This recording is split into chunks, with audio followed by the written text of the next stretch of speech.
Kamusta mahal na mga manonood, maligayang pagdating sa aking channel. Si Tagba Buyak Ustan ay taos-pusong nagpahayag ng kanyang damdamin matapos makipagkita sa aktor na si Enjen Akyurek. Bagamat ang hindi inaasahang pag-amin na ito ay nagulat sa kanyang mga tagahanga, naging sanhi ito ng mahusay na superior na ibahagi ang kanyang emosyonal na mundo sa mga tagasunod ng magazine.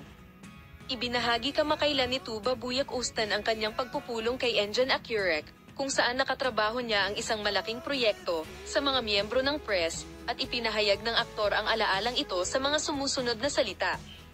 Ang una naming pagkikita ni Enjen. Nasa set namin yun. Nung una ko siyang makita, nakaramdam ako ng kakaibang pakiramdam at kaligayahan sa loob ko. I think that moment was like a sign for both of them that we had to open a new page in our careers. Binigyang diin ni Tuba Buyak Ustan na ang mga emosyon na naramdaman niya sa unang pagkikita niya kay Enjen Akyurek sa set ay partikular sa mga kemikal. Ang kanilang pagkakaisa at enerhiya ay nagpapataas ng positibong epekto sa kanilang mga proyekto. Nagawang magbigay sa publiko ng isang hindi malilimutang karanasan. Sa paglalarawan sa unang araw na nagsimula silang mag-shoot, sinabi ni Enjen Akyurek ang mga sumusunod.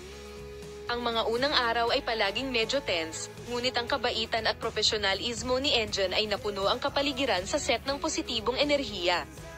Kapag naaalala ko ang araw na iyon, iniisip ko kung ano ang nangyari.